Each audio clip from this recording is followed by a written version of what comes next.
Assalamualaikum dan selamat sejahtera. Kami merupakan kumpulan dari subjek logik dan perkomputeran Dr. Ahmad Tabibi. Ingin buat sedikit penerangan mengenai movie The Imitation Game yang diadaptasi daripada cerita sebenar. Tapi sebelum kami mulakan pembentangan, izinkan kami mengenalkan diri masing-masing. Saya Khairi Azman Ahmad Muad. Saya Nurmadiha. Saya Farizati. Saya Muhammad Hafiz. Saya Fatin Azira. Dan saya Mas Mira. Saya akan memberi sedikit pengenalan asas mengenai movie ni, The Imitation Game. Basic knowledge in this movie, who is Alan Turing? What is Enigma machine and what is Turing machine? Alan Turing ini merupakan kisah yang diadaptasi daripada kisah sebenar, iaitu Alan Madison Turing.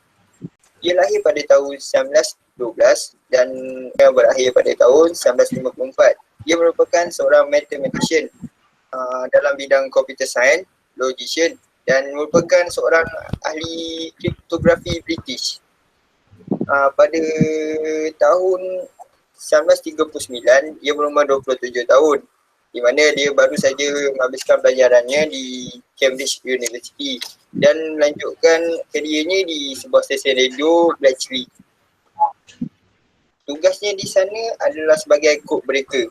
Rancangan awalnya simple saja, iaitu untuk mempercepatkan proses pemecahan kod cipher Nazi pada ketika tu. Dan ketika tu Alan ni dia cari tahu setting atau setup bagi mesin Enigma tu. Setelah Alan mengetahui setting Enigma tu macam mana, dia mula merangka satu mesin yang boleh counter balik mesin Enigma tu. Jadi mesin yang dia cipta tu nama dia Turing machine. Yang kalau sekarang ni kita panggil dia sebagai komputer setelah diinovasi. Baiklah, ini pengenalan asas bagi Enigma machine. Basicnya macam ni. Seseorang komander yang ingin beri mesej kepada squadnya, contoh attack, ini merupakan plain text dan text ni di convert tukar kepada keyword yang ni bomba ataupun kriptologi. Daripada attack tukar kepada keyword, sebagai contoh jadi monledge, M-O-N-L-E-J, daripada attack, A-T-T-A-C-K. Kemudian monledge ni di keep in masuk ke dalam Enigma. Kemudian Enigma akan proses dan mengeluarkan output berbentuk ciphertext. Daripada monledge dapat output LXFOPV, di mana maksudnya adalah attack bagi seseorang yang memahami setting Enigma. Ini merupakan gambaran atau abstract bagi Enigma. Di mana yang saya cakap tadi, key in iaitu key in di keyboard. Contoh kita tekan W, kat sini dia akan proses masuk W, dan kat sini dia akan ada satu kabel yang akan tukarkan input yang kita masuk kat keyboard tadi kepada satu karakter lain. Contoh kita tekan M, kat sini dia baca M, tapi ada satu kabel yang menunjuk kabel tu tujuannya untuk tukar karakter tu daripada karakter M ke karakter D contohnya. Dan D ni akan dibaca oleh rotor, kemudian rotor ni akan proses lagi dalam penukaran karakter demi karakter. Sebagai contoh, output daripada rotor ni adalah F. F ni akan pergi ke lampboard. Lampboard ni akan memancarkan cahaya pada karakter F. Jadi output kat situ adalah F, iaitu ciphertext kat situ adalah F.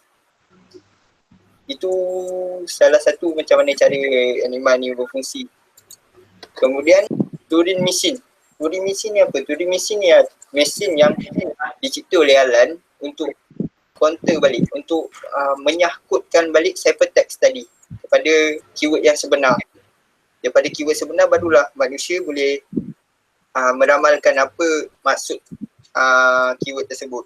So kelebihan dia kat sini lagi satu adalah untuk memecahkan kod sebanyak 159 trilion yang sebelum ni memerlukan masa selama 20 tahun. Tapi Turing mesin ni berjaya melakukannya dalam masa sekitar 20 minit. Ini apa yang saya dapat daripada movie The Imitation Game. Daripada proses ni, kalau kita tengok sebenarnya secara tak langsung cara TM baca input yang Alan Turing masukkan tu, bahagian last tu, sama macam yang kita belajar kat chapter 2. Tak pun kita boleh tengok dekat chapter 1.2 tu pun boleh, sebab dia cara dia baca tu sama, dia baca dekat tape tu. Yang penting input yang kita bagi tu valid. Sebagai contoh dalam movie ni dia ada tunjuk yang Turing mesin ni tak boleh baca. Ada kemungkinan Turing mesin ni dia baca bukan language. Jadi dia bukan dalam hunting. Dia boleh recognize tapi dia tak boleh decide. Jadi setakat ini saja untuk pengenalan asas dalam movie ini mengenai siapa itu Alan Turing, apa itu Enigma Machine dan apa itu Turing mesin. Jadi seterusnya saya serahkan kepada Madiha untuk beri info lebih lanjut. Terima kasih. Baiklah. Terima kasih Kak Eri. Sekarang saya akan menceritakan lebih lanjut tentang apa itu Enigma Machine. Enigma Machine is an encryption device developed and used in the early century to protect commercial, diplomatic, and military communication. It was employed extensively by Nazi Germany during World War II in all branches of the German military. Enigma has an electromechanical rotor mechanism that scrambles the 26 letters of the alphabet. In typical use, one person enter text on the Enigma keyboard and another person write down which of 26 line above the keyboard light up at each key press. If plain text is entered, the lit up letter are the encode clip heard text. Entering clip heard text transform it back into readable plain text. So, macam mana yang anda lihat di skrin ni, ini adalah contoh Enigma Machine yang digunakan di dalam movie The Imitation Game. So, siapa yang guna Enigma Machine?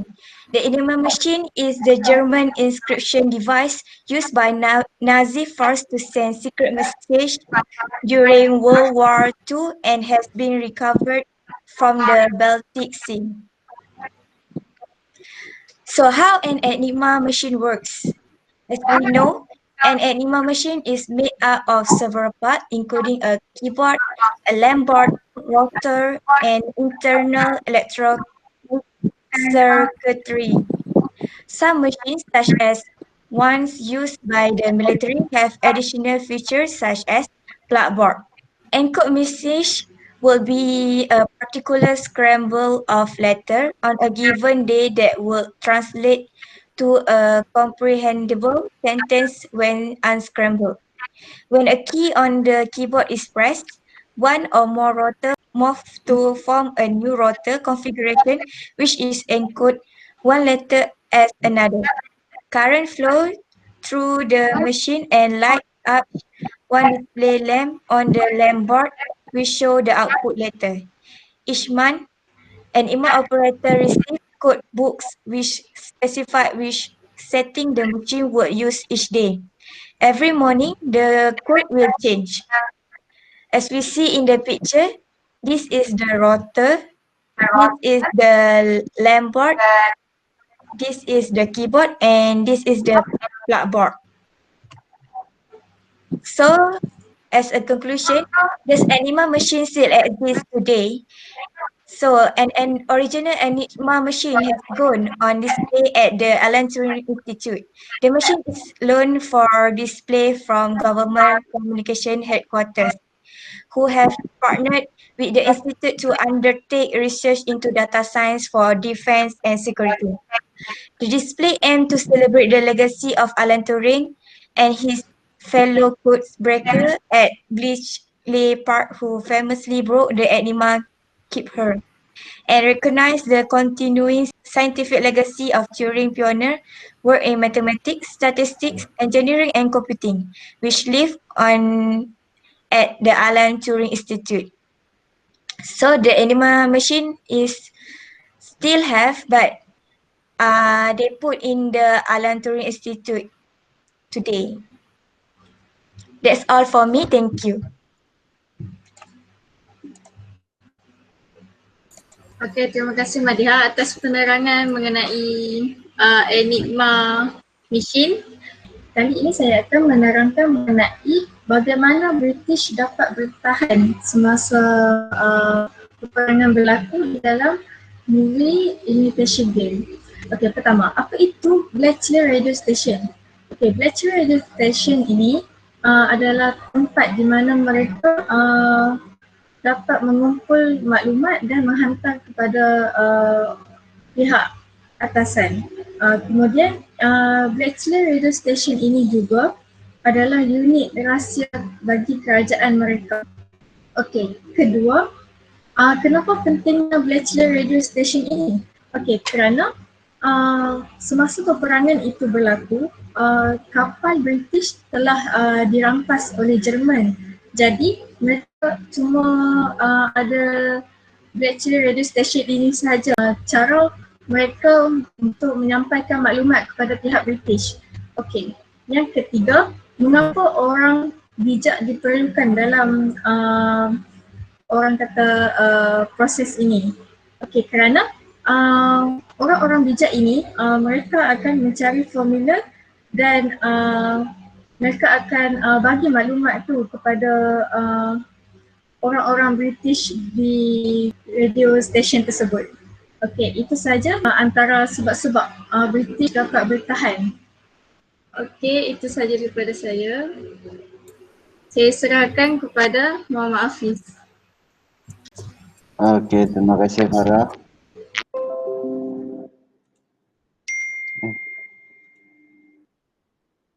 Okey, tajuk pertama yang kita nak bincang hari ini adalah bagaimana tercetusnya idea dalam pembinaan teori mesin. Yang pertama adalah to end the war. So, tercetusnya idea untuk pembikinan teori mesin ni adalah tentera British mahu hentikan peperangan dengan tentera Jerman supaya kedamaian di antara kedua-dua belah pihak. Tu antara yang kedua adalah disebabkan Alan Turing ni dia tidak fasih dalam bahasa Jerman dan tidak tahu dalam bahasa Jerman. Dia menganggap Enigma ni adalah salah satu imitation game. Imitation game ni adalah macam satu permainan teka silang kata yang kita perlu mencari satu kod yang tersembunyi supaya kita dapat selesaikan dengan mudah.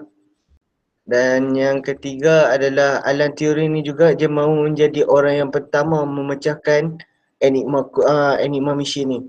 Kerana setiap peperangan Jerman belum ada satu negara pun yang pernah memecahkan Enigma code. Dan salah satu lagi adalah Alan Turing ni mengatakan bahawa hanya mesin boleh bersaing dengan mesin.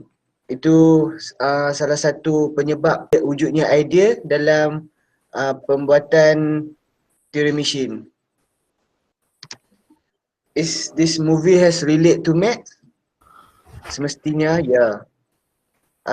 Apa yang konsep-konsep yang terlibat dalam math tu? Kita dapat lihat sebagai contoh, ini saya ambil gambaran kasar saja. Contoh-contohnya adalah matrix. Matrix ni dalam movie ni digunakan dalam pemasangan kabel plugboard di Turing machine, dibuat secara metrik iaitu secara melintang supaya mendapat bacaan yang lebih tepat.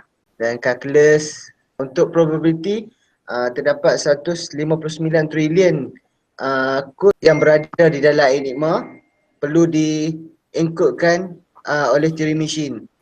Dalam menyelesaikan masalah coding ni adalah salah satu luar jangkauan manusia kerana terdapat begitu banyak kod untuk diselesaikan. So Turing machine ni digunakan supaya memudahkan manusia dalam memecahkan sesuatu kod. Itu saja daripada saya. Boleh kita teruskan kepada Fatin Nazirah. Okay, thank you Hafiz. So next Fatin akan terangkan beberapa poin which is apa halangan yang Alan Turing hadapi, siapa yang terlibat dalam pasukan Alan Turing untuk menjayakan misi ini dan kos yang diperlukan oleh Alan Turing untuk menjayakan misi ini. Halangan pertama yang Alan Turing hadapi sebelum beliau berjaya memecahkan kod rahsia dalam cerita ini ialah bila Alan Turing yang cuba untuk membuat sebuah mesin yang berupaya untuk memecahkan kod Enigma tu, beliau mengalami masalah apabila beliau suka untuk adjust mesin Enigma tu lah. Sebab mesin Enigma tu ia memiliki kemungkinan sebesar 159 trilion kod setiap hari. So benda tu adalah di luar batas kemampuan manusia sebenarnya. But apa yang mengejutkan adalah at the end of the story, Alan Turing and team berjaya crack kod rahsia tu. Second is, kalau kita refresh balik cerita ni, ada satu part yang Alan Turing minta dana daripada komander beliau kan, iaitu Alastair Denniston, tapi tak berjaya. So Alan Turing cuba cara lain untuk cara dia menulis surat kepada Perdana Menteri Britain, Winston Churchill, dan akhirnya Alan Turing berjaya dapatkan dana tu dan Alan Turing telah dilantik oleh Perdana Menteri Britain untuk mengetuai tim misi berkenaan. So third is sebelum Alan Turing dan tim berjaya crack kod rahsia tu, komander Alan Turing iaitu Alastair Denniston telah mengeluarkan arahan untuk menghancurkan mesin Cryptopper dan memecat Alan Turing. Sebabnya Alan Turing ni dia mengambil masa yang terlalu lama untuk menyasulitkan mesin Enigma tu. Tapi tim Alan Turing yang lain mengancam komander. Dia cakap kalau Alan Turing dipecat, maka mereka semua akan tinggalkan tim tu. So Alastair tak jadi nak pecat Alan Turing dan dia bagi masa lagi untuk Alan Turing and team untuk meneruskan projek mereka. So itu adalah antara 3 halangan yang Alan Turing hadapilah. Seterusnya, antara orang-orang yang berjaya menamatkan misi ini bersama Alan Turing adalah Hugh Alexander, John Cairncross, Peter Hilton and John Clark. Just to inform, Kate Furman and Charles Richard ni merupakan 2 orang daripada tim yang dibuang oleh Alan Turing selepas beliau dilantik sebagai ketua tim. So kiranya John Clark tu merupakan ahli barulah dalam tim misi ini. Untuk pengetahuan semua, kos yang diperlukan oleh Alan Turing untuk misi ini adalah sebanyak 100,000 pound sterling, di mana ia bersamaan dengan RM545,643.70 duit Malaysia. Dan kos ini telah berjaya beliau perolehi daripada Perdana Menteri Britain. So sekian daripada Fatin. Seterusnya Fatin serahkan presentation ini kepada Mas Mira. Silakan Mas Mira. Okay. Terima kasih Fatin.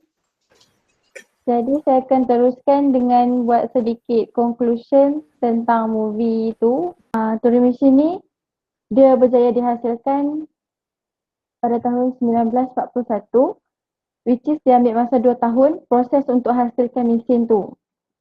Seterusnya kita ada 2 purpose untuk Turing Machine. Yang pertama, deciding formal language.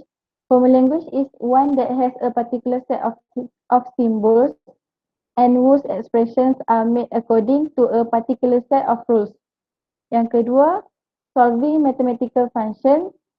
Function dekat sini maknanya mathematical object yang producekan output selepas kita masuk ke input. Okey, seterusnya Turing Machine ni dia jadi model of computation pada tahun 1970. The counter, register and random access machine and the Turing Machine continue to be the model of choice for theories investigating question in the theory of computation. Next, use of the Turing Machine in computational complexity theory is depending on the objects one likes to manipulate in the computation. Computational complexity theory, they focus on classifying computational problems according to their resource usage and relating these classes to each other.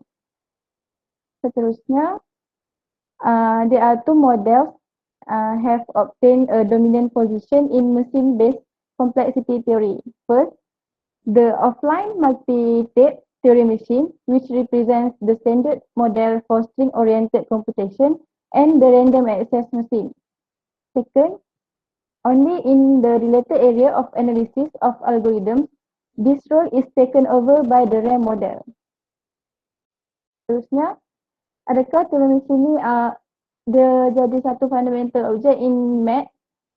Jawapannya, theory machine is indeed fundamental object of math, just like sets, functions, and numbers. Second, theory machine is one out of many representations of the fundamental concept of machine that can store state and perform computation. Okay, itu saja daripada saya. Sekian, terima kasih. Sekian saja daripada kami untuk sedikit info tentang movie The Imitation Game.